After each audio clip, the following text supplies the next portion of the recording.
राम, देव, भगवान, अल्लाह, खुदा, ईश आदि नाम एक ही शक्ति के हैं। वो कैसा है, कहां है, कैसे मिलता है, किसने देखा है? ये प्रश्नवाचक चिन्ह पूर्ण रूप से हटाने के लिए अवश्य सुनिए जगत गुरु तत्वदर्शी संत रामपाल जी महाराज के अमृत वचन, सर्व पवित्र धर्मों के पवित्र शास्त्रों के आधार पर। दर्शकों, मनुष्य अपने जीवन में ईश्वर प्राप्ति के लिए अनेकों कर्म करता है। पूजा पाठ, श्राद्ध, कर्म कांड आदि जैसी चीजों को अपनाकर वो इसे परमात्मा प्राप्ति का मार्ग मान लेता है और मनमाना आचरण ही करता रहता है, लेकिन फिर भी उसकी परमात्मा पाने की चाह पूरी नहीं हो पाती। जीवन में सुख ना मिलकर केवल दुख और कष्ट ही मिलते हैं। क्यों पूजा पाठ के बाद भी श्रद्धालुओं को सुख प्राप्त नहीं होता? इसका एक कारण शास्त्र विधि को त्याग कर मनमानी भक्ति करना है, जिसका कोई लाभ नहीं है। ऐसा ही एक उदाहरण है बदायूं उत्तर प्रदेश के निवासी संतोष जी का, जो हनुमान जी के परम भक्त थे और उन्हें इष्ट मानकर भक्ति साधना करते थे। फिर भी इनके जीवन में इन्हें कोई लाभ नहीं मिल पाया, बल्कि इसका विपरीत हो गया। इनका जीवन दुख, कष्ट व अंधकार से घिर गया। आर्थिक रूप से भी ये असहाय हो गए। ऐसे में एक दिन इन्होंने संत रामपाल जी महाराज का सत्संग टीवी पर सुना, जिससे इनको पता चला कि वो जो भी साधना आज कर रहे थे वो शास्त्र विधि को त्याग कर मनमाना आचरण था। संत रामपाल जी महाराज का सत्संग सुनने के बाद संतोष जी को पूर्ण परमात्मा का ज्ञान हुआ और पूर्ण परमात्मा की सतभक्ति का मार्ग मिला। आइए जानते हैं कि कैसे संतोष जी के सारे दुख दूर हुए। संतोष जी की कहानी, उनकी अपनी जुबानी। नमस्कार सर। सर जी नमस्कार। सर क्या नाम है आपका? सर मेरा नाम संतोष सिंह है। संतोष जी आप कहाँ से हैं? सर मैं जिला बदायूं उत्तर प्रदेश से हूँ। संतोष जी, संत रामपाल जी महाराज से नाम दीक्षा आपने कब ली? सर मैंने अगस्त 2013 में संत रामपाल जी महाराज जी से नाम उपदेश लिया है। सर संत रामपाल जी महाराज से नाम दीक्षा लेने से पहले क्या आप कुछ भक्ति साधनाएं भी करते थे? हाँ सर, मैं करता था। जैसे शंकर भगवान हैं, हनुमान जी हैं, इनकी पूजा करा करता था। लेकिन सबसे ज़्यादा जो मैं आस्था रखता था वो रखता था मैं हनुमान जी में। और हनुमान जी का जैसे मंगलवार का व्रत है या प्रसाद चढ़ाना वो करा करता था। फिर कुछ लोगों ने बताया कि सावन के महीने में शंकर भगवान पे जल चढ़ाइए शिवलिंग पे, उससे आपको लाभ मिलेगा। तो हम लोग सावन के महीने में शंकर भगवान का जल लाके चढ़ाया करते थे। लेकिन उससे मुझे सर कोई लाभ तो नहीं हुआ, लेकिन और हानि होने लगी। जैसे परिवार में लोग, जैसे मम्मी हमारी बीमार रहा करती थी, मैं भी बीमार रहा करता था, तो उससे लाभ तो सर कोई नहीं मिला मुझे। तो फिर आप संत रामपाल जी महाराज की शरण में कैसे आए? क्या कारण बना? सर कारण तो इसका काफ़ी लंबा है। जैसे मैंने 2010 में अपनी मैरिज की थी। सर मेरी एक बेटी हुई, वो सर काफ़ी समय तक लगभग बीमार रही, उसका इलाज भी चलता रहा, लेकिन मुझे कोई लाभ नहीं हो रहा था। मैं मंदिर है, मस्जिद है, सब जगह जाता था, लेकिन वहाँ पे जितने भी पंडित हैं या मुल्ला हैं ये हमें ठगा करते थे। तो एक बार हमारी जो पत्नी है उनकी मम्मी साधना चैनल पर सत्संग देख रही थी, तो उन्होंने देखा संत रामपाल जी महाराज जी का सत्संग आ रहा है। तो उन्होंने देखा कि संत रामपाल जी महाराज गीता के कुछ पृष्ठ खोल के दिखा रहे थे, जिस पे लिखा हुआ था कि रजोगुण, सतोगुण, तमोगुण की साधना करने वालों को राक्षस स्वभाव का धारण किया हुआ मनुष्यों में नीच, और भी वेद भी दिखा रहे थे। तो उन्होंने प्रोग्राम देखा, लगभग काफ़ी दिनों तक देखती रही। उन्होंने फिर हमारी पत्नी को बताया कि बेटी ऐसे ऐसे एक संत रामपाल जी हैं हरियाणा में, उनका सत्संग आता है, लेकिन वो बताते हैं कि किताबों में ब्रह्मा विष्णु महेश नासवान हैं और जितने भी धर्मगुरु हैं ये इन सभी की पूजा कराते हैं। तो उन्होंने मुझे बताया। मैं वैसे ही बहुत परेशान था, क्योंकि मैं एक छोटा सा काम करता था अखबार बेचने का, तो उससे मुझे कोई लाभ भी नहीं हो रहा था। फिर मैंने संत रामपाल जी महाराज जी का साधना चैनल पर सत्संग देखा तो मुझे भी विश्वास नहीं हो रहा था कि संत रामपाल जी जो सत्संग दिखा रहे हैं या किताबें दिखा रहे हैं इसमें कि वास्तविक ये ज्ञान है या नहीं। तो मैं एक गीता प्रेस गोरखपुर से गीता लेके आया मार्केट से, उसे मैंने मिलान किया कि हाँ संत रामपाल जी जो टीवी पे दिखा रहे हैं पुस्तक क्या सही है गलत। तो मैंने उसका मिलान किया तो वो सही निकला। फिर मैंने अपनी वाइफ से कहा कि भाई ये संत रामपाल जी का जो ज्ञान है, ज्ञान तो सही है, तो ये लेकिन मुझे हरियाणा जाना होगा। सर मैंने जैसे यहाँ से बदायूं से अपने हरियाणा गया संत रामपाल जी महाराज जी के आश्रम में, और वहाँ जाने के बाद वहाँ की मैंने व्यवस्था देखी कि व्यवस्था कितनी अच्छी है। फिर वहाँ पे संत रामपाल जी महाराज के कुछ हमें वहाँ पे अनुयायी मिले, उनसे मैं मिला। मिलने के बाद उन्होंने मुझे कुछ नियम बताया कि संत रामपाल जी के नियम है, जैसे पान पुड़िया सिगरेट दारू मीट मछली इसका सेवन नहीं करना है। तो मैंने कहा ठीक है कोई बात नहीं। फिर मैंने संत रामपाल जी महाराज जी से नाम उपदेश लिया। नाम उपदेश लेने के बाद फिर मैं अपने घर आया। घर पे मैंने बच्चों को बताया कि भाई वहाँ तो किसी प्रकार का कोई पैसा भी नहीं लेते हैं और संत रामपाल जी जो नाम देते हैं बिल्कुल फ्री देते हैं। फिर मैंने बच्चों को भी जुड़वाया अपने 2014 में। संतोष जी, संत रामपाल जी महाराज से नाम दीक्षा लेने के बाद क्या आपको कुछ लाभ भी प्राप्त हुए? हाँ सर, मुझे लाभ बहुत हुए हैं, क्योंकि मेरी जो आर्थिक स्थिति थी सर बहुत कमज़ोर थी। क्योंकि जिस पे दुख बीतता है ना सर, वही जानता है कि कहते नहीं है, जब अपने किसी प्रकार का कोई दुख होता है तो वो दूसरों को नहीं बता सकता और ना दूसरा कोई इंसान समझ सकता है।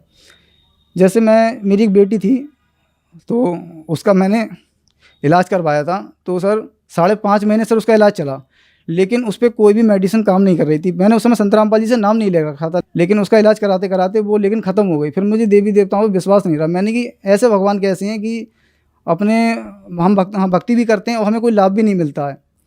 फिर मुझे संत रामपाल जी के बारे में जब पता लगा, मैं संत रामपाल जी महाराज जी से नाम लिया। नाम लेने के बाद मेरी हल्के हल्के आर्थिक स्थिति ठीक हुई।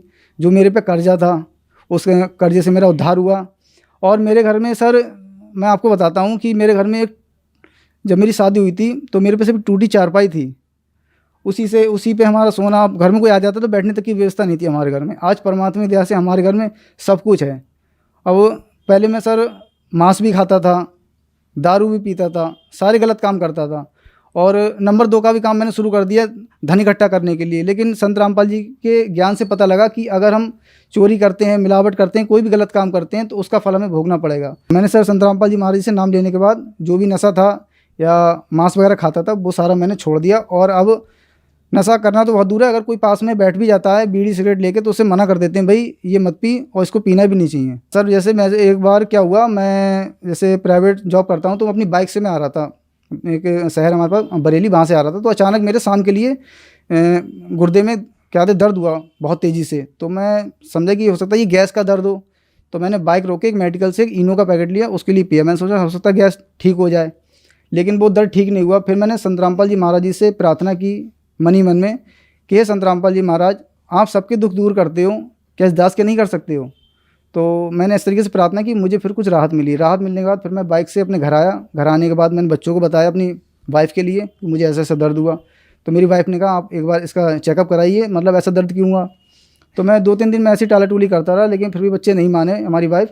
तो मैं अल्ट्रासाउंड कराने गया तो सर मेरे गुर्दे में 2.5 mm की पथरी पाई गई। तो डॉक्टर से मैंने कहा, तो डॉक्टर बोला कुछ नहीं, आप दवा करा लेना और ठीक हो जाओगे। फिर मैं घर पे आया। घर पे आने के बाद फिर मैंने संत रामपाल जी महाराज जी से प्रार्थना की कि हे बंदी छोड़ सतगुरु रामपाल जी महाराज, आप सभी के दुख दूर करते हो, क्या इस दास के नहीं कर सकते? कि मैं फिर क्या कहते रोने लगा। कुछ नहीं, फिर मैंने अमृत जल लिया। अमृत जल लेने के बाद और प्रणाम करके जैसे ही खड़ा हुआ, और फिर तब से आज तक लगभग मुझे 1.5-2 साल हो गई, मेरे ऐसे कोई दर्द नहीं है। फिलहाल मैं ठीक हूँ अब। सर मेरा एक जैसे बेटा है मेरा, इस समय लगभग 6 साल का है। जब उसका जन्म हुआ था तो सर उसके कूल्हे पे एक गांठ थी छोटी सी। तो हमने सोचा क्यों नहीं भी इसको डॉक्टर को दिखाया जाए। हमारी वाइफ ने कहा, तो मैंने कहा भाई देखो डॉक्टर को क्या दिखाओगे, सबसे बड़े डॉक्टर तो घर के संत रामपाल जी महाराज जी हैं, वो सबके दुख दूर करते हैं, क्या हमारे नहीं करेंगे? तो हमने संत रामपाल जी महाराज जी से प्रार्थना लगवाई। प्रार्थना लगवाने के बाद संत रामपाल जी महाराज जी ने कहा कि भगवान पे विश्वास रखिए और भक्ति करते रहिए, परमात्मा दया करेंगे। तो सर आज बच्चा मेरा लगभग 6 साल का है और उसे कोई भी तकलीफ़ नहीं है। सर एक बार की बात बता रहा हूँ, मेरा बच्चा जब लगभग 1.5 साल का था तो गर्मियों का दिन था, वो बेड पे लेटा हुआ था और मैं अपने काम से बाहर गया हुआ था। तो पंखा चलते चलते अचानक बंद हो गया। तो मेरी पत्नी ने मुझे फ़ोन किया, भाई आज ये पंखा नहीं चल रहा है, बच्चा बहुत परेशान हो रहा है गर्मी में। तो मैं ठीक है, मैं बाहर हूँ, मैं शाम को लौटूंगा। शाम को आया तो मैं मिस्त्री को लेके आया, मैंने पंखा नहीं चल रहा है। तो सीढ़ी लगा के पंखा देखा तो पंखा ठीक था। जब उसने पंखा उतारा तो देखा कि जिस पे पंखा टंगा होता है वो बोल्ट कटा हुआ था। तो मैंने अपनी पत्नी से कहा कि पंखा ख़राब नहीं है, ये संत रामपाल जी महाराज जी की दया है, अगर आज ये पंखा बच्चे के ऊपर गिर जाता तो बच्चा आज ही ख़त्म हो जाता ये। तो वो एक तो हमें ये लाभ हुआ संत रामपाल जी महाराज से कि हमारा बच्चा बच गया। सर संत रामपाल जी महाराज से नाम दीक्षा लेने के बाद आपको बहुत सारे लाभ प्राप्त हुए। आपने शुरू में बताया कि संत रामपाल जी महाराज से नाम दीक्षा लेने से पहले आप देवी देवताओं की पूजा करते थे, तो क्या संत रामपाल जी महाराज से नाम दीक्षा लेने के बाद अभी भी आप देवी देवताओं की पूजा करते हैं? सर संत रामपाल जी जो साधना बताते हैं वो साधना बताते हैं वेदों गीता से प्रमाणित। लेकिन जितने भी धर्म गुरु हैं ये लोक वेद सुनाते हैं, ये बताते हैं कि ब्रह्मा विष्णु महेश ये अविनाशी हैं, ये नासवान नहीं है। लेकिन संत रामपाल जी विद प्रूफ प्रमाण सहित दिखाते हैं गीता से, वेदों से, कुरान से, बाइबल से कि जो पूर्ण परमात्मा कबीर देव है और जो यहाँ पे ब्रह्मा हैं, विष्णु हैं, शंकर हैं, दुर्गा हैं, ये यहाँ के प्रधान हैं। संत रामपाल जी महाराज किसी भी देवी देवताओं की पूजा छुड़वाते नहीं हैं, बल्कि शास्त्रों के अनुकूल संत रामपाल जी महाराज साधना बताते हैं। संत रामपाल जी महाराज बताते हैं कि जैसे हमारे किताबों में लिखा है कि जैसे ब्रह्मा विष्णु महेश नासवान है, ठीक है, तो जितना भी समाज है, समाज को ये देखना चाहिए कि संत रामपाल जी जिन पुस्तकों से दिखा रहे हैं कि वो सही है गलत, देखते तो है नहीं और उल्टा विरोध करते हैं। विरोध इसलिए करते हैं क्योंकि जितने भी विश्व में धर्म गुरु हैं इनकी आज दुकानें बंद हो रही हैं कि संत रामपाल जी का महाराज का अगर ज्ञान विश्व में फैल गया तो इनकी रोजी रोटी बंद हो जाएगी। सर, जो श्रद्धालु आज आपको टीवी पर देख रहे हैं, आप उनके लिए क्या संदेश देना चाहेंगे? सर, मैं संदेश तो नहीं दे सकता हूं, लेकिन जितने भी समाज के भाई बहन लोग हैं उनसे मैं हाथ जोड़कर प्रार्थना करना चाहता हूं कि संत रामपाल जी महाराज जी का ज्ञान आप सुनिए और समझिए कि संत रामपाल जी किसी की निंदा नहीं करते हैं, किसी देवी देवता की पूजा नहीं छुड़वाते हैं। संत रामपाल जी गीता वेदों से प्रमाणित ज्ञान दिखाते हैं। तो आप सभी लोगों से हाथ जोड़ के प्रार्थना है कि संत रामपाल जी महाराज जी का आप एक बार सत्संग अवश्य देखिए और पुस्तक उनकी है ज्ञान गंगा, उसको पढ़िएगा। और आप जिस भी धर्म से आप संबंधित हैं अपने उस धर्म की किताब को मिला के देखिए कि संत रामपाल जी महाराज जी जो ज्ञान दिखाते हैं क्या वो हमारी किताबों से प्रमाणित है या नहीं। और संत रामपाल जी महाराज का अगर ज्ञान अगर किताबों से प्रमाणित है तो आप लोग संत रामपाल जी महाराज जी से नाम दीक्षा लीजिए और अपना कल्याण कराइए। सर, संत रामपाल जी महाराज से नाम दीक्षा कैसे ली जा सकती है? सर, संत रामपाल जी महाराज जी का प्रोग्राम आता है चैनल पर, तो उस पर पट्टी आती है पीले रंग की, उस पर संत रामपाल जी महाराज जी के आश्रम के नंबर आते हैं। उन पर आप फ़ोन करके आप जिस भी स्टेट से संबंधित हैं तो आप अपने वहाँ का नाम नोट करा दीजिए। वो आपको बता देंगे कि आपके इस शहर में सेंटर बना है और वहाँ से आप संत रामपाल जी महाराज जी से नाम दीक्षा निःशुल्क प्राप्त कर सकते हैं। सर, धन्यवाद आपका। नमस्कार सर। अब जगत गुरु तत्वदर्शी संत रामपाल जी महाराज जी के सत्संग के माध्यम से उस अद्वितीय आध्यात्मिक ज्ञान के बारे में जानते हैं जिसके माध्यम से आप भी प्राप्त कर सकते हैं ऐसे आध्यात्मिक, मानसिक और भौतिक सुख जो अभी तक आपने सिर्फ मीराबाई, ध्रुव, प्रहलाद जैसे कुछ ही भक्तों की जीवन कथा में सुने होंगे। अब सुनिए तत्वदर्शी संत के संग शास्त्र अनुकूल भक्ति सत्संग, ऐसा अद्वितीय आध्यात्मिक ज्ञान जिसका है सर्वधर्मों के पवित्र शास्त्रों में प्रमाण। हम इसको सुख मान रहे थे जिसके पास एक बढ़िया कार हो, अच्छी कोठी हो, कोई फैक्ट्री हो या कोई अच्छी पोस्ट प्राप्त हो, कोई पद बना हो, उसका डॉक्टर, इंजीनियर, आईएएस, आईपीएस या जज या कोई मंत्री, मुख्यमंत्री, प्रधानमंत्री बनकर बड़ी बड़ी गाड़ियों में चलता हो, तो हमने इस सुख की परिभाषा बस इतना ही ज्ञान था। ये सुख नहीं है, ये तो बाह्य दिखावा है। प्रत्येक प्राणी टेंशन लिए फिरता है। प्रत्येक प्राणी 99% व्यक्ति टेंशन से ग्रस्त हैं। तो हम इसको सुख मान रहे थे। सुख नाम की कोई वस्तु नहीं इसी किस ब्रह्मांड में। तो परमात्मा चाहते हैं कि आप यहां से निकलो, इस झूठे सुख को भूलो, इससे परिचित हो जिसको तुम सुख मान बैठे हो। कबीर साहब कहते हैं झूठे सुख को सुख है, ये मान रहा मनमोद, ये सकल चबीना काल का, कुछ मुख में कुछ गोद। यहां सब ये काल का आहार है। इस झूठे सुख को आप सुख मान बैठे हो, ये सुख नहीं है। आज आप जिसको सुख मानते हो उस व्यक्ति के पास सभी सुविधाएं उपलब्ध हैं। अच्छा मंत्री है, मुख्यमंत्री है, सब सुविधाएं हैं, पुत्र भी हैं, पुत्री भी हैं, आगे संतान भी ठीक है। तो इसको हमने सुख मान रखे और 1 मिनट में मृत्यु हो जाती है, 1 सेकंड के अंदर मृत्यु हो जाती है। फिर वो सुख कहाँ गया उसका? फिर कहीं गधा बनकर, कुत्ता बनकर गली में खड़ा होगा, खा के ये सुख। तो परमात्मा याद दिलाते हैं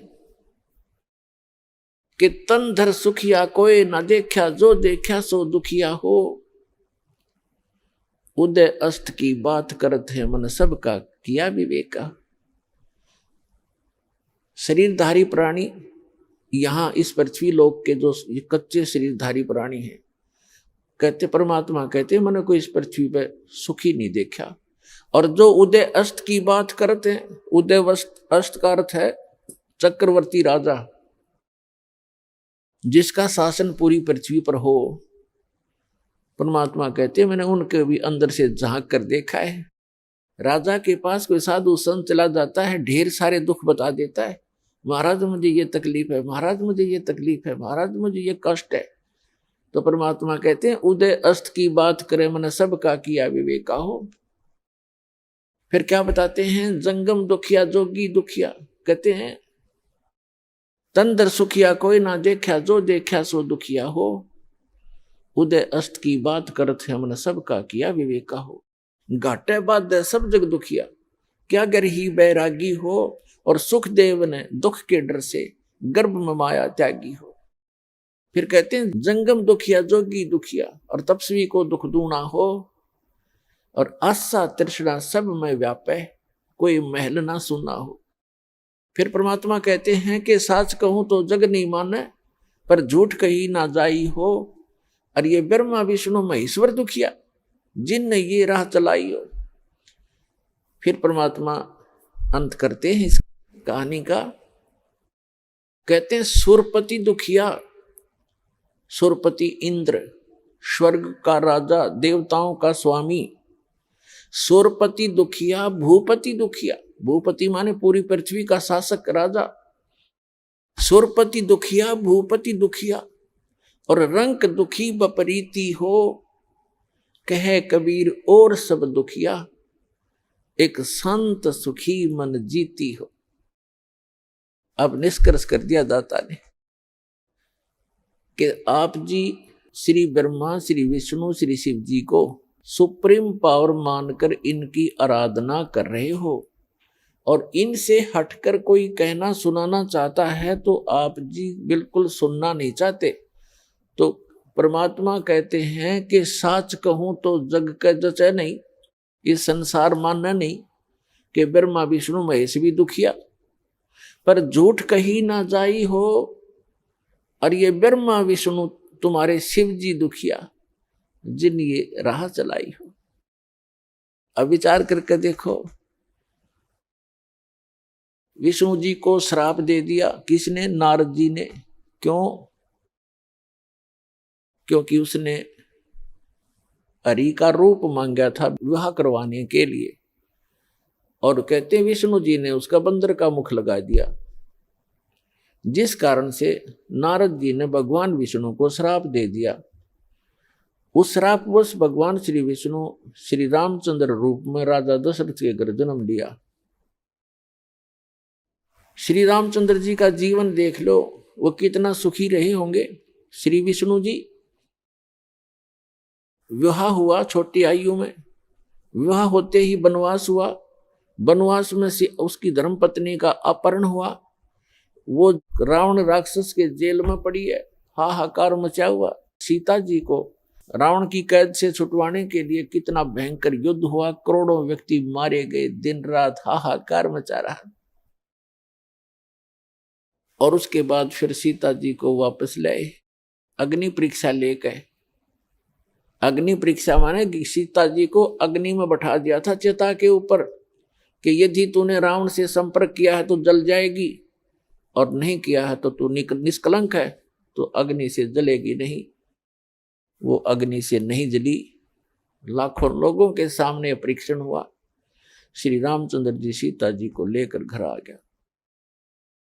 कुछ दिनों के बाद सीता गर्भवती थी। उधर से किसी धोबी ने व्यंग कस दिया, अपनी पत्नी को कूट रहा था, पीट रहा था और कह रहा था कि तू 2 दिन घर से बाहर कहाँ रही? मैं इस दशरथ पुत्र रामचंद्र जैसा नहीं हूं कि उसकी पत्नी रावण के पास रही 12-10 वर्ष तक और उसको आज घर रखे हुए है। मैं उस जैसा नहीं हूं।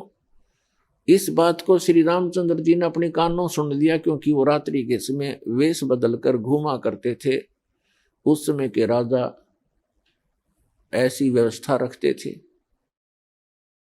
इस बात को सुनकर के दुनिया में मैं क्या मुंह दिखाऊंगा, मेरे ऊपर उंगली कसी जाती है, टॉन्ट कसे जाते हैं।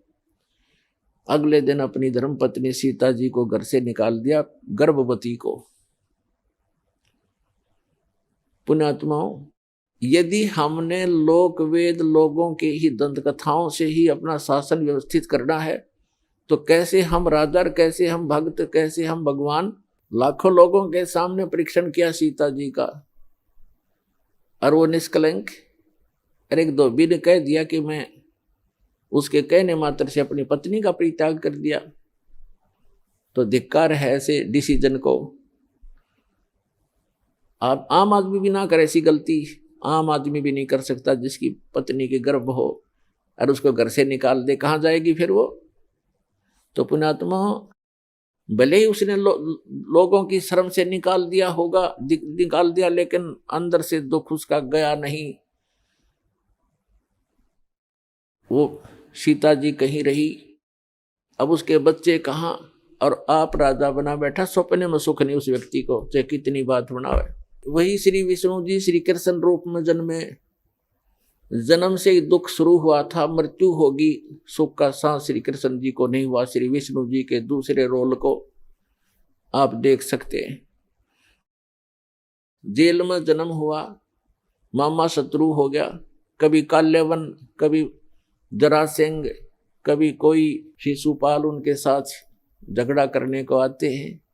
फिर जाकर के एकांत स्थान पर अपना स्थान खोजा, द्वारका समुद्र के अंदर, वहां रहे कुछ दिन।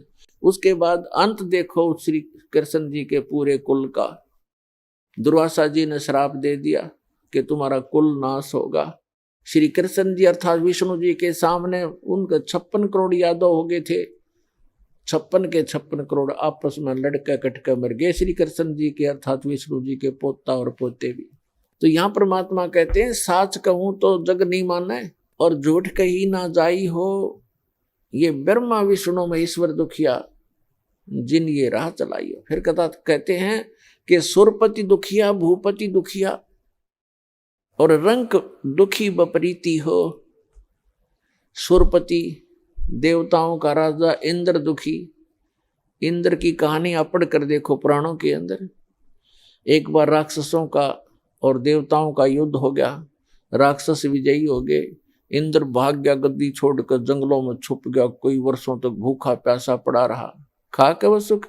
और इंद्र की मृत्यु के उपरांत उस राज को भोग करिए, राजा चाहे स्वर्ग का हो चाहे पृथ्वी का हो, अगला जन्म उसका गधे से शुरू होता है। तो बाढ़ में जाओ ऐसा राज जो अगले जन्म में गधा बने।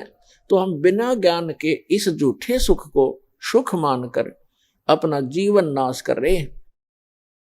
अब इसको सफल करो पुण्यात्माओं। हमें विकल्प प्राप्त हुआ, अभी तक इसका विकल्प नहीं था। कोशिश करके भी हम काल के जाल से नहीं निकल पा रहे थे। अब क्या बताते हैं परमात्मा कि सुरपति दुखिया, भूपति दुखिया, रंक दुखी बपरीती हो। कि रंक यानी निर्धन व्यक्ति तो स्वाभाविक दुखी होता है, उस पर तो सभी दुख विद्यमान होते हैं। अब क्या बताते हैं कि कहे कबीर और सब दुखिया, एक संत सुखी मन जीती हो। एक संत सुखी हो सकता है इस पृथ्वी पर जिसने अपने मन को जीत लिया। मन को पुण्यात्मा जीतना कोई हंसी खेल नहीं है। और गीता में लिखा है कि अर्जुन ने पूछा कि हे भगवान, आप कहते हो कि मन और इंद्रियों को रोक के एकांत स्थान पर ध्यान लगावे। तो अर्जुन कहता है भगवान, इस मन को रोकना बड़ा कठिन है। इस बात को गीता ज्ञानदाता भी कहता है कि मन को रोकना तो वायु तूफान को रोकने के तुल्य है। फिर भी कहा कि कोशिश करे, उसका अभ्यास करने से उसका कुछ राहत मिल सकती है। ये तो है एक वेद ज्ञान जो इनकम्प्लीट है। क्योंकि बहुत से ऐसे ऋषि हैं, जैसे एक श्रृंगी नाम के ऋषि थे, उन्होंने इसी आधार से वन में जाकर घोर तपस्या की, हठ योग किया, इसी मन को रोकने के उद्देश्य से। पुण्यात्मा, तत्व ज्ञान न होने से हम मनमुखी साधनाएं और अज्ञान के आधार से ये जीवन नाश करते रहे। जनसाधारण ये सोचा करता था कि बड़े महर्षि हैं, ऋषि हैं और बड़ा कठिन तप कर रहे हैं। उसके विषय में सूक्ष्म वेद में परमेश्वर ने आकर स्वयं बताया है कि डंब करें डूंगर चढ़े, अंतर्जीनी झूल और जग जाने ये भक्ति करें, ये बोवें सूल बबूल। ऊंचे स्थान पर बैठते हैं, कोई पहाड़ पर, कोई ऊंचे से स्थान पर कि दूर तक दिखाई देऊं मैं, कहीं साधना कर रहा है कोई संत। डंब करें, डंब माने पाखंड करते हैं, लोग दिखावा करते हैं। डंब करें डूंगर चढ़े, डूंगर माने पहाड़ पर, ऊंचे स्थान पर चढ़ जाते हैं। अंतर झीनी झूल, अंदर जो की तू बकवाद भरी है, और जग जाने यो भक्ति करे, ये बोवे सूल बबूल। अपने भविष्य में ये कांटे बो रहे हैं तत्व ज्ञान के अभाव से। उसके लिए क्या बताते हैं परमात्मा कि एक श्रृंगी नाम के ऋषि थे, उन्होंने ऐसे ही अपने इसी अज्ञान आधार को प्रमुख रखकर जंग वन में चले गए, फॉरेस्ट के अंदर बैठ गए, जाकर हठ योग किया। इन्होंने क्या सोच रखा है कि पहले अपनी इंद्रियों को काबू करें, और ताकि ये भक्ति में फिर बाधक ना हो। इस उद्देश्य को लेकर के दूसरा वो रखते हैं कि जैसे वन में चले भी गए तो भूख प्यास सताती है। उसके लिए ये महापुरुष क्या करते हैं कि खेचरी मुद्रा का प्रयोग किया करते थे। खेचरी मुद्रा, जैसे कई पंथ हैं, जैसे ये अंसा देश वाले तो इससे पे गाटा जोड़ रहे हैं। खेचरी मुद्रा, जीभ को उलटकर तालू पर लगा ले और कान बंद करके ये नाद क्रिया, ये तो बालकों के खिलौने हैं। इस मन कल्पित ये अपना एक ड्रामा है इस जीवन को नष्ट करने का। तो इसी आधार से श्रृंगी ऋषि ने अमृत क्रिया को सिद्ध किया। जैसा कि ये संत बताते हैं, ये तो इनको तो कख भी पता नहीं अमृत क्रिया क्या होती है। तालू का जीभ लगा लो ऐसे मोड़ कर, और कहते हैं फिर तालू से अमृत टपकेगा। ये तो लाड़ टपके हैं, अमृत थोड़ा टपकेगा इससे। बकवाद करें। ये एक ऐसी क्रिया है जैसे जीभा को वापस मोड़ेंगे और तालू के लगाने की हम चेष्टा करेंगे तो हमारी नाड़ियां कसती हैं जो जिह्वा से और मस्तिष्क से संबंधित है। हमारे इस शरीर के अंदर इस तालू के ऊपर, ये जो तालू है लटक रहा है हमारे, इसके ऊपर एक थोड़ा सा स्थान है, वो कम प्लेस है, और उसके अंदर एक अमृत भरा रहता है सदा। और वो अमृत वहां से सीधा चलकर नीचे जाता है नाभि के पास, ऑटोमेटिक चल रहा है वो। और उसको एक कुंडलनी शक्ति है, कुंडलनी शक्ति बोले, नागिनी कहा संतों ने। उसकी दो जिह्वा हैं सर्प जैसी, और वो उस अमृत को वो पीती रहती है, शरीर में नहीं जा पाता, वो उसको वो चूस करके नष्ट कर देती है। उसके अंदर एक ऐसी क्रिया है। तो फिर क्या होता है, जब हम श्वास क्रिया को अभ्यास करते हैं श्वास का, और वो श्वास के साथ ऐसे खड़ी है, ऐसे उसका नाभि के जहां वो अमृत टपकता है ऊपर से जाकर नाभि के पास, उसका मुंह बिल्कुल उसके ऊपर है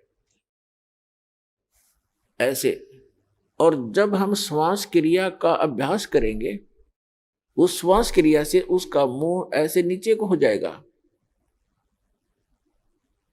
और फिर वो अमृत जो है पूरे शरीर में जाना शुरू हो जाएगा।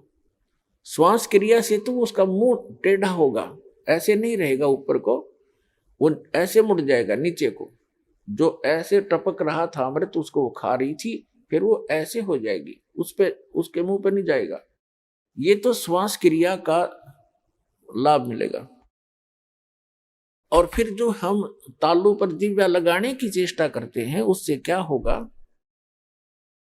कि हमारा जो ऊपर इस तालू के ऊपर एक स्थान है जहां पर ये अमृत भरा रहता है, लिक्विड सा है ये, इसके उसके नीचे वो एक जैसे इसको अर्ध छोटा सा बेर होता है, बेर का फल, बेरी का फल, उसको आधा काट दे, साफ कर दे, इतना सा है वो, ऐसे आधा कटा हुआ।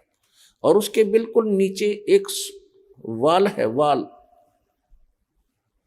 और उसके ऊपर एक छोटी सी नाड़ी टिकी हुई है जो उस वाल के सुराख को रोक रही है। तो उस अभ्यास करने से एक तो उसकी वो नीचे को हो जाएगी,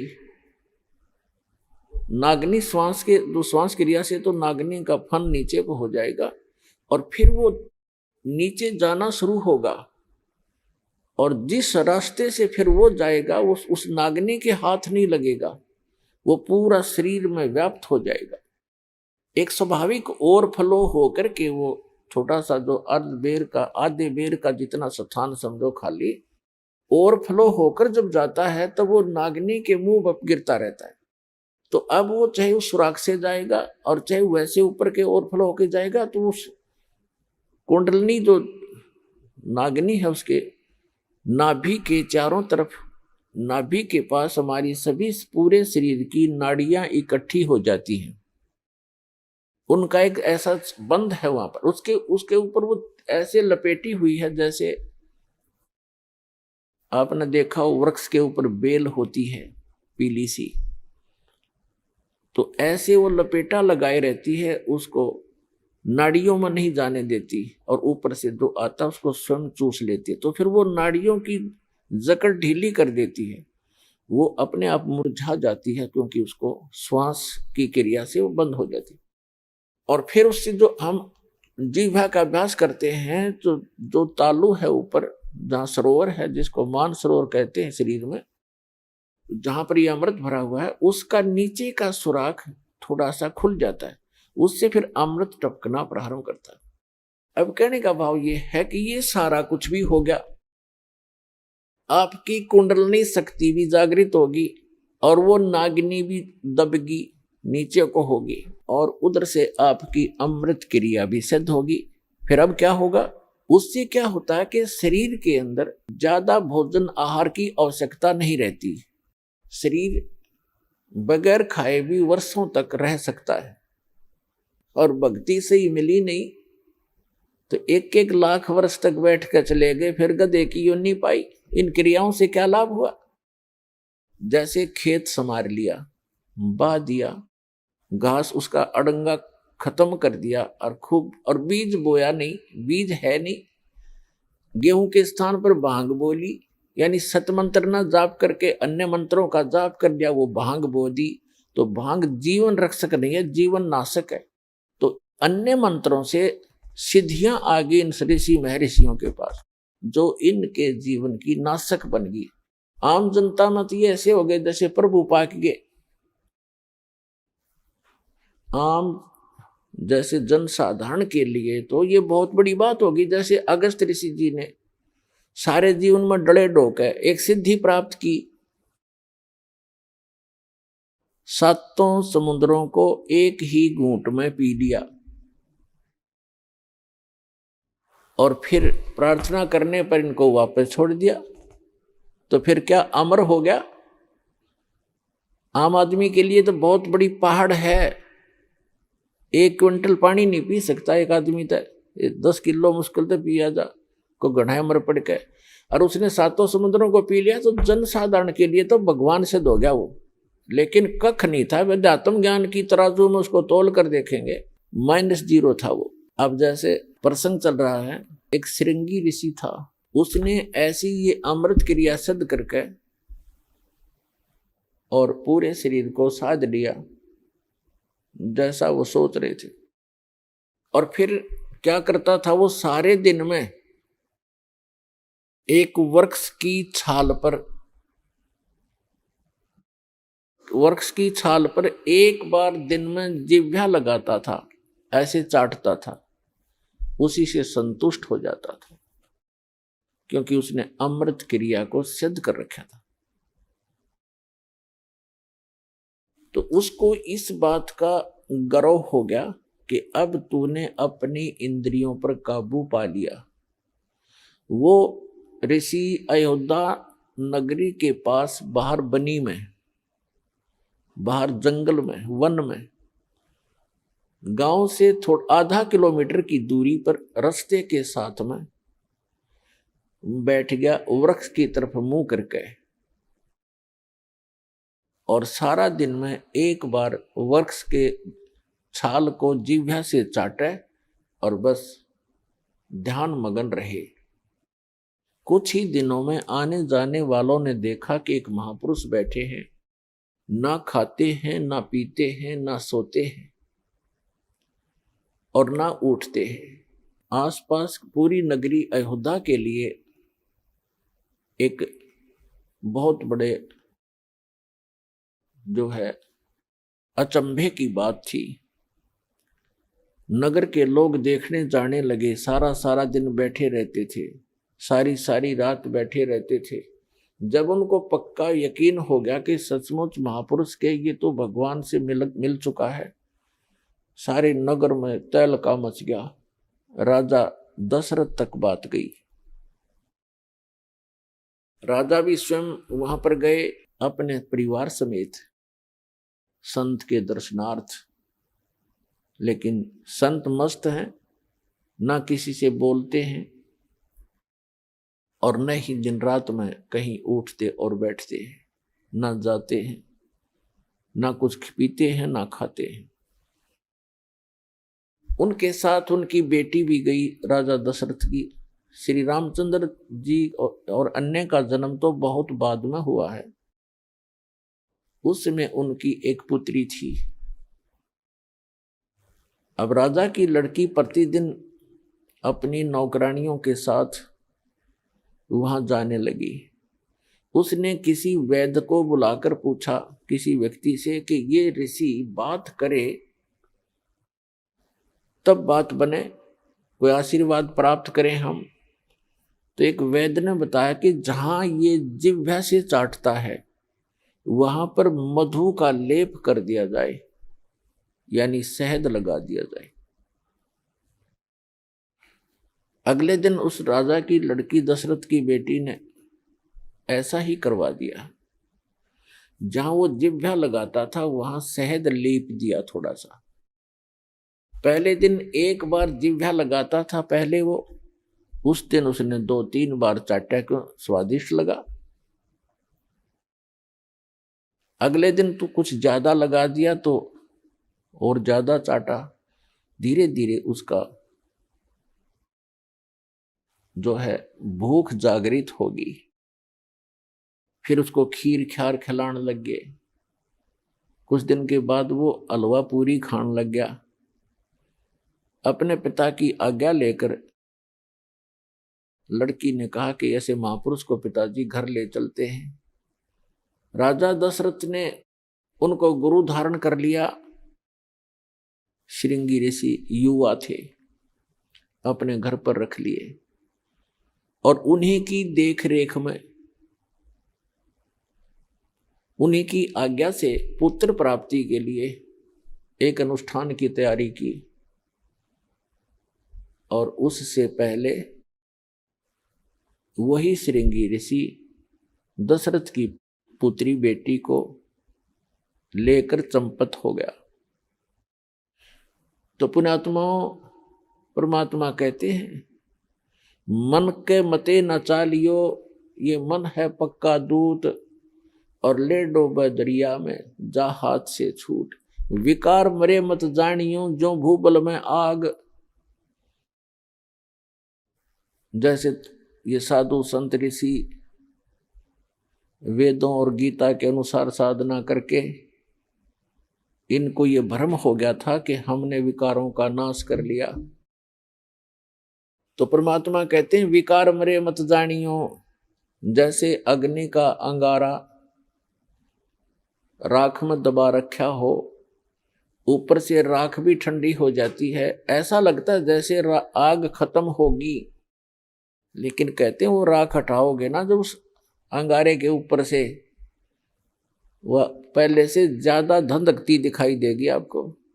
तो यहां परमात्मा कहते हैं विकार मरे मत जानियो जो भूबल में आगे। अब ये विकार मरेंगे कैसे? वो क्रिया वही है, लेकिन उनके अंदर जैसे श्वास उश्वास की क्रिया क्या चीज है, ये तो एक समझ लो सिरिंज है। सिरिंज में औषधि कौन सी जानी चाहिए, उस औषधि से रोग नाश होता है। सिरिंज के अंदर अन्य औषधि डालकर वैसी ही क्रिया करने से, इंजेक्शन लगाने से रोग नाश नहीं होगा जब तक उस रोग नाश की सही औषधि प्रयोग नहीं की जाएगी। तो अब इस दास के पास वो औषधि है सतनाम की, श्वास उश्वास के सिमरण है, और ये सिमरण से ही आपका मन भी काबू होगा, आपके विकार भी नाश होंगे। परमात्मा कहते हैं इस शरीर में, इस मानव शरीर के अंदर इतना जो है विकार ग्रस्त है, ये ऐसे ढंग से इसकी कंस्ट्रक्शन है, इसमें ये तो आशा करना ही नहीं कि ये पूर्ण रूप से स्वस्थ हो जाएगा और इसमें कोई विकार नहीं रहेगा। ये तो पैदा ही विकारों से हुआ है, लेकिन इस भक्ति से, सत साधना से ये विकार ऐसे जकड़ दिए जाएंगे, ऐसे बांध दिए जाएंगे कि फिर ये हानि नहीं करेंगे। जैसे कोई पशु है और वो ऐसे फूंफा करता है, मार देता है, सींगों से मार देता, तो उसको बांध दिया जाता है टाइट रस्से तक। अब वो रस्से से इतना टाइट बांध दिया गया है कि वो हानि नहीं कर सकता, फूंफा कर सकता है, लेकिन उसकी सीमा बना दी। तो परमात्मा के इस भक्ति से, परमात्मा के इस ज्ञान से, सत साधना से इन विकारों को ऐसे बांध दिया जाएगा कि ये मन फूंफा करने की चेष्टा करेगा, लेकिन इस तत्व ज्ञान रूपी रस्सा इसको जकड़ देगा और ये भक्ति की कमाई इसको दबा देगी। जैसे कोई भी इंसान है, कोई रिश्वत लेता है, जिसमें उसको ये ज्ञान होगा कि ये रिश्वत तेरा दुश्मन है, ये तो विष खा रहा है, इस तत्व ज्ञान से पूर्ण रूप से विश्वास हो जाएगा, तो उसके बाद मन चाहेगा कि ऐसा ले लूं, मोटी रकम मिल रही है, लेकिन आत्मा धिक्कारेगी, खबरदार इसका हाथ लगा दिया, तो ये फूंफा करके चुप हो जाएगा।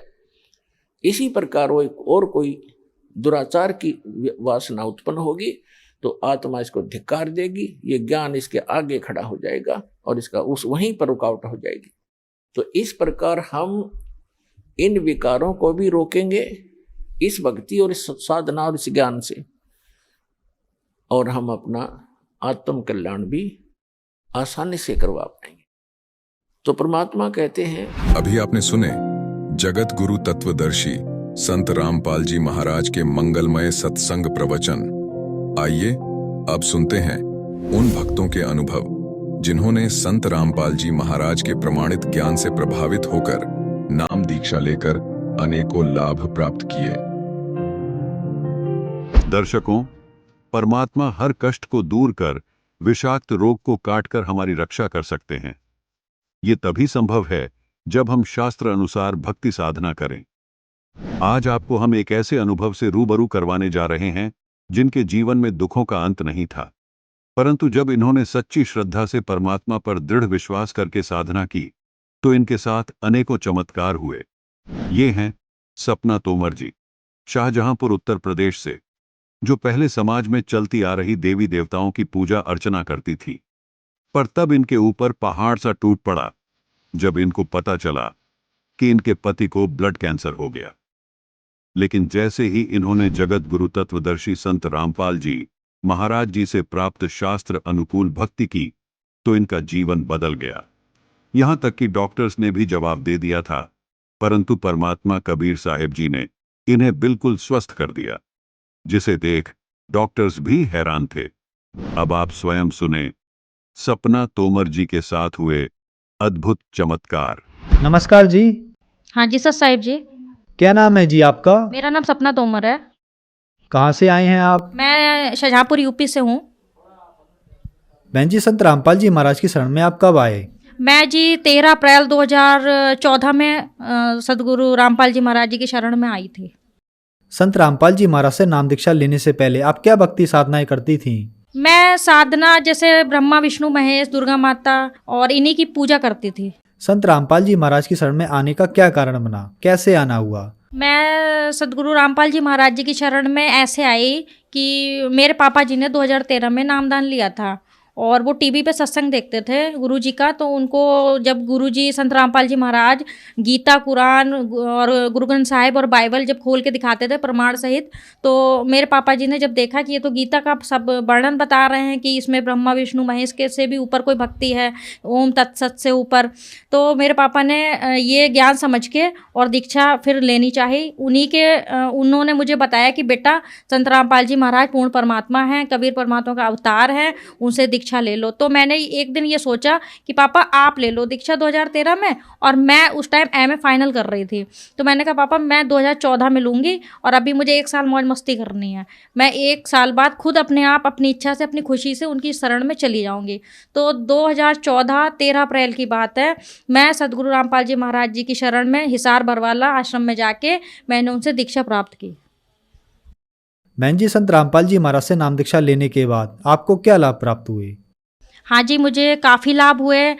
मेरे जो हस्बैंड हैं उनको जैसे कि पथरी की प्रॉब्लम थी, 1 साल से 2 साल से वो पथरी की उनको दिक्कत थी, ये थी, और फिर पाइल्स की प्रॉब्लम शुरू हो गई। डॉक्टर के वहाँ अल्ट्रासाउंड करवाया तो उनको 5 mm की उनको पथरी बताया डॉक्टर ने कि ये हैवी हो गई है और इसका इलाज करवाओ, ऑपरेशन करवाओ। तो डॉक्टर ने बोला कि ऑपरेशन होगा, तो उन्होंने ऑपरेशन नहीं करवाया। फिर संत रामपाल जी महाराज जी से मैंने प्रार्थना लगाई और परमात्मा ने उनकी पथरी ऐसे गायब कर दी जैसे पथरी थी ही नहीं उनको कभी, और ये लाभ हुआ। फिर उसके बाद में कुछ टाइम बाद 2-3 महीने बाद उनको पाइल्स की प्रॉब्लम हो गई, बवासीर की।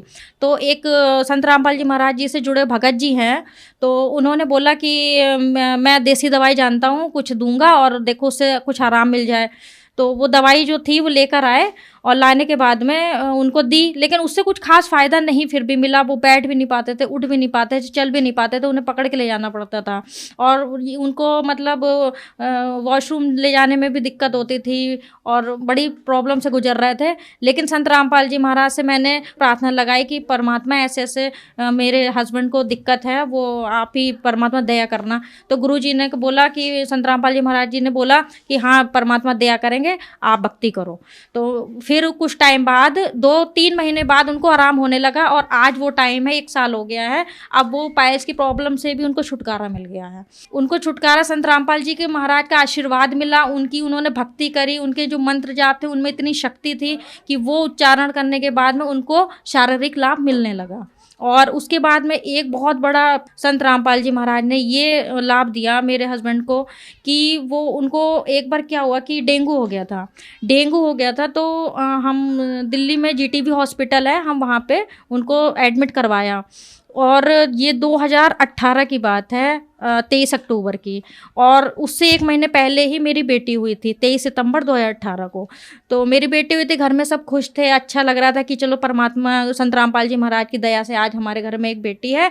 और उसके 1 महीने बाद ही हमारे हस्बैंड की डेंगू उनको हो गया, तो उनको रेफ़र करा जीटीबी में। वहाँ 2 दिन एडमिट रहे, उनका खास ट्रीटमेंट वो सरकारी हॉस्पिटल में नहीं हो पाया, इस वजह से उनकी हालत और ख़राब होती चली गई। तो मेरे ससुराल वालों ने बोला कि ऐसा है कि तू जो जब से घर में आई है तब से तू भक्ति कर रही, तब से मेरे बेटे को आए दिन ये बीमारियाँ घेरे पड़ी हैं और तेरी वजह से ऐसे हो रहा है। तो मैं संत रामपाल जी महाराज जी के आगे रोने लगी। मैं कह रही नहीं परमात्मा, आज ये लोग ऐसे बोल रहे हैं, इन्हें नहीं पता ये परमात्मा ही आए हैं, लेकिन परमात्मा मेरी परीक्षा ले रहे हैं कि मैं कहीं डगमगा ना जाऊं। आज मैं परमात्मा कहते हैं ना कि अगर श्रद्धा है और विश्वास है तो परमात्मा वो खरे उतरेंगे उस पर। तो परमात्मा ने क्या करा कि वहाँ से उनको हटा के स्टीफन में हम लोग ने एडमिट करवा दिया। तो वहाँ पे उनकी प्लेटलेट्स नहीं बढ़ रही थी, उनको बहुत सारे ट्रीटमेंट दिए गए देसी और वैसे भी उनको फ़ायदा नहीं हुआ। फिर क्या हुआ कि एक दिन मैं उनसे हॉस्पिटल मिलने गई अपने बच्चे के साथ में, बेटी के साथ में। तो मैंने उनको संत रामपाल जी महाराज जी जो हम लोग को अमृत जल देते हैं, तो वो अमृत जल मैंने उनके मुंह में डाला। जब उनको इतना मतलब ब्लड कैंसर इतना बढ़ गया था अंदर कि उनका मुंह नहीं खुलता था, मुंह भी बंद हो गया था, ऐसे दोनों दांत ऐसे आपस में टकराते थे, बंद हो गया था। तो फिर उनकी एक उंगली भी मुंह में नहीं जाती थी, वो मुझे बता रहे थे, वो बोल भी नहीं पा रहे थे, मुझसे बात नहीं कर पा रहे थे। तो मैंने संत रामपाल जी महाराज जी का दिया हुआ अमृत जल उनके मुँह में डाला, तो कुछ ही क्षण बाद उनका मुँह इतना खुलने लगा, यानी कि वो मुझसे बात करने लगे। तो मुझे वहाँ एकदम से रोना आ गया कि परमात्मा आप, मुझे तो विश्वास है लेकिन मैं अपने ससुराल वालों को कैसे विश्वास दिलाऊं कि इतनी बड़ा चमत्कार परमात्मा कर सकते हैं। आज देखो अब वो बोलने लगे मेरे हस्बैंड। फिर उनका वहाँ ब्लड कैंसर, उनकी रीढ़ की हड्डी का पानी निकाला गया। तो उन डॉक्टरों ने बोला कि रीढ़ का हड्डी का पानी निकाला तो टेस्ट के लिए गया, बोले इनको तो ब्लड कैंसर है। अब ब्लड कैंसर सुन के सबके मतलब होश उड़ गए कि अब तो मेरा लड़का नहीं बचेगा। लेकिन मुझे विश्वास था संत रामपाल जी महाराज पे कि परमात्मा सत्संग में ये बताते हैं कि जो स्त्री सद्गुरु रामपाल जी महाराज की पूर्ण परमात्मा की जो भक्ति करती है वो कभी विधवा नहीं होती, और जो माता पिता पूर्ण परमात्मा की भक्ति करते हैं, सद्भक्ति करते हैं, उनके सामने उनके बच्चों की मौत नहीं होती। तो मुझे विश्वास था, मुझे उनकी वो बात याद आ गई। मैंने कहा कुछ भी हो जाए मेरे सामने मतलब मेरे पति नहीं जाएंगे। फिर क्या हुआ कि उनका वहाँ वो 1.5 महीने एडमिट रहे स्टीफन में। फिर उनको रेफ़र कर दिया रोहिणी में संजय गांधी हॉस्पिटल में। फिर उनका वहाँ ट्रीटमेंट चला ब्लड कैंसर का ट्रीटमेंट चलते चलते उनको काफ़ी टाइम हो गया, कम से कम हमारे घर में 15-16 लाख रुपए उन्हीं के इलाज में ख़त्म हो गए। और मेरी एक छोटी बेटी थी, मैं भी दुखी थी कि परमात्मा ने आज संत रामपाल जी महाराज ने आज बेटी भी दी, और उसके बाद में हमारे हस्बैंड की ऐसी तबीयत खराब हो गई। फिर भी मुझे विश्वास था कोई नहीं, आज मेरी फैमिली इधर उधर हो गई, एक दिन फिर हम एक होंगे और परमात्मा की भक्ति करेंगे और हम लोग को लाभ होगा। फिर उसके बाद में फिर उनको डॉक्टर ने बोला कि ठीक है अब आपका, फिर संत रामपाल जी महाराज की शरण मैंने प्रार्थना लगाई, मैंने गुरु जी के आगे जोत जलाई। शाम को मेरे भगत जी का हस्बैंड का फ़ोन आया कि ऐसा है कि अब मैं नहीं बचूंगा और अब बस तू प्रार्थना कर लेना जो तुझे करना हो, और मैं अब नहीं बचूंगा। तो मेरे ससुराल वालों ने ये बोला कि ऐसा है तू संत रामपाल जी की भक्ति कर रही है, तभी मेरे लड़के को मतलब ऐसे ऐसे दिक्कत झेलनी पड़ी, तो एक काम कर, एक मेरी मौसिया सास है, उन्होंने बोला कि एक काम करो, बोली कि हनुमान चालीसा का पाठ करना तू शुरू कर दे। तो मैंने कहा मैंने सतगुरु रामपाल जी महाराज जी की जिस दिन से शरण ग्रहण करी है, वो जब तक मेरी सांस नहीं खत्म होगी तब तक मैं सतगुरु रामपाल जी महाराज के अलावा किसी और की भक्ति क्या, मैं किसी की कुछ भी नहीं करूँगी। तो मैंने ये दृढ़ कर लिया था, मैंने कहा करेंगे परमात्मा ही, सत रामपाल जी ही महाराज ठीक करेंगे, और कोई दुनिया की ताकत नहीं है जो मेरे हस्बैंड को ठीक कर सके। तो वो मेरे पे प्रेशर पड़ रहा था और मैं घर में अकेली पड़ गई थी, मेरा छोटा बच्चा था, तो मैं बहुत दुखी हो गई। तो मैंने गुरुजी के आगे शाम को दीपक जलाया, मैंने, बच्चा मेरा गोद में था, और दीपक जला के मैंने अपने बच्चे को भी दंडवत प्रणाम करवाया, मैंने भी किया। और करने के बाद में मैंने गुरुजी का, परमात्मा आप अगर समर्थ हैं और परमात्मा है और मुझे इतना विश्वास है तो मेरा विश्वास मत टूटने देना, और ये लोग मुझे जो ताना मार रहे हैं आज, मतलब मुझे इतना सब कुछ कह रहे हैं, उसके बावजूद मतलब ऐसा कर देना कि इनकी बोलती बंद हो जाए। तो सतगुरु रामपाल जी ने महाराज ने ऐसा चमत्कार करा मेरे साथ कि 2-3 दिन बाद उनकी रिपोर्ट जो आई ब्लड कैंसर की, तो वो निगेटिव आई। तो मैं इस चीज़ को यही कहूँगी कि परमात्मा मुझे इतना लाभ दे दिया।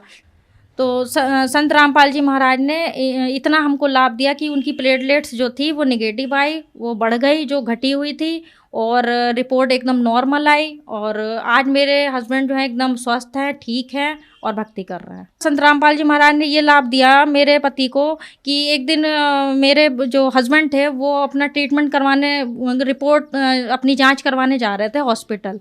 तो रास्ते में मेट्रो में बैठे हुए थे तो उनकी जो पल्स थी, हार्ट बीट थी, वो बहुत फास्ट हो गई, 230 हो गई थी। तो एकदम से फिर मेरे पास फ़ोन आया कि मैं अब गया, अब मैं नहीं बचूंगा।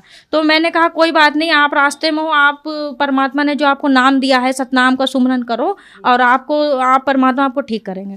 तो जैसे तैसे वहाँ गए हॉस्पिटल, वहाँ जाके फिर उन डॉक्टर ने बोला कि आपको ऐसे ऐसे हार्ट का ऑपरेशन होगा, आपके दिल में जो जहाँ से तरंग निकलती है तो आपकी एक जगह से नहीं 2 जगह से निकल रही है, तो वो दूसरी वाली बंद करनी पड़ेगी, वो ब्लॉक बंद करना पड़ेगा। तो भगत जी हमारे हस्बैंड ने बोला कि ठीक है, हम सोचेंगे, बताएंगे। फिर वो घर आए, डिस्कस करा, तो मैंने कहा ठीक है, जब वो कह रहे हैं तो करवा लीजिए। दिक्कत ज़्यादा थी उस टाइम। फिर वो क्या नाम, गुड़गांव मेदांता हॉस्पिटल है, फिर वहाँ पे जाके उन्होंने डॉक्टर से परामर्श ली, डिस्कस करा और फिर वो एडमिट हुए। उसके बाद में उनका हार्ट का ऑपरेशन हुआ। तो संत रामपाल जी महाराज ने मतलब उनका जो हार्ट का ऑपरेशन हुआ फिर वो ठीक हो गए। तो संत रामपाल जी महाराज ने मुझे इतने लाभ दिए कि जिसका मैं गुणगान नहीं कर सकती।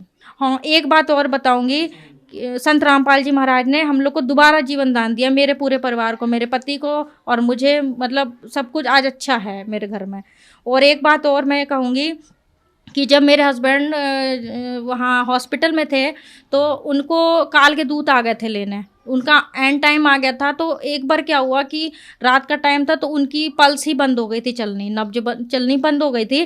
तो फिर पूरे हॉस्पिटल में कोहराम मच गया कि अब मतलब बहुत परेशान हो गए और मेरे भगत जी को भी नहीं पता चला ये हुआ क्या। फिर थोड़ी देर बाद क्या हुआ, उनकी पल्स वापस आ गई। तो डॉक्टर भी अचंभे में पड़ गए, ये हुआ क्या कि एक इंसान मरने के बाद दोबारा कैसे जिंदा हो गया।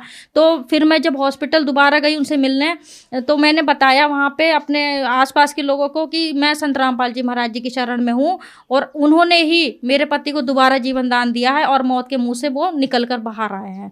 ये लाभ मुझे दिया। सबसे बड़ा सुख तो मुझे यही मिल गया कि मेरा पति आज ठीक है और स्वस्थ हैं। परमात्मा की दया से संत रामपाल जी महाराज की इतनी बड़ी मुझ पे कृपा हुई। मेरी मौसिया सास थी, यहाँ तक कि मेरी सासू माँ थी, वो ये कहती थी कि तू ये भक्ति कर रही, इसमें कोई दम नहीं। जैसे कहते ना, एक डॉक्टर से इलाज ठीक ना हो तो दूसरे डॉक्टर से ट्रीटमेंट करवाना चाहिए। लेकिन मुझे पता था कि सारे डॉक्टर फेल हो जाएंगे, लेकिन जो अंत में जो संत रामपाल जी महाराज है ना, वो वही डॉक्टर है, वो वही ठीक करेंगे। इधर उधर भटकने की जरूरत नहीं है। तो मेरे घर में किसी को विश्वास नहीं था, लेकिन मुझे विश्वास था और आज संत रामपाल जी महाराज ने मुझे वो राह दिखाई, मेरा विश्वास अटल बनाए रखा और आज मैं बहुत ही अपने में गर्व महसूस करती हूँ कि संत रामपाल जी महाराज की शरण में हूँ और आजीवन भक्ति करूँगी। बहन जी, जो श्रद्धालु आज आपको देख रहे हैं, आप उनको क्या संदेश देना चाहेंगी? मैं भगत जी उनसे ये प्रार्थना करूँगी, ये संदेश दूंगी कि जितने भी समाज के प्राणी हैं वो इधर उधर ना भटकें। वो संत रामपाल जी महाराज स्वयं परमात्मा इस धरती पे आए हैं हिसार बरवाला में। वो हमारी गीता, कुरान, गुरु ग्रंथ साहिब और बाइबल वो खोल के दिखाते, प्रमाणित सहित वो शास्त्र अनुकूल भक्ति बताते हैं, साधना बताते हैं। उनकी भक्ति करिए और सांसारिक जो सुख हैं वो सारे परमात्मा संत रामपाल जी महाराज देंगे। वो उसके शास्त्र अनुकूल भक्ति बताते हैं, वो भक्ति करके अपने जीवन कल्याण करिए। संत रामपाल जी महाराज की शरण में कैसे आ सकते हैं? संत रामपाल जी महाराज जी की शरण में टीवी के माध्यम से आ सकते हैं। चैनल आता है, उसमें एक येलो रंग की पीली पट्टी आती है नीचे, उसमें नंबर ऐड होते हैं। उस नंबर पे फ़ोन करके आप ज्ञान गंगा पुस्तक मंगा सकते हैं और उसको पढ़िएगा, उसका अध्ययन करिएगा। आप ऐसे आ सकते हैं। और हर शहर में, हर जिले में सेंटर भी खुल चुके हैं संत रामपाल जी महाराज के, जहाँ पे नामदान देने की सुविधा भी है। तो वहाँ पे जाके आप नामदान ले सकते हैं और अपना कल्याण करा सकते हैं। धन्यवाद जी। सत्साई।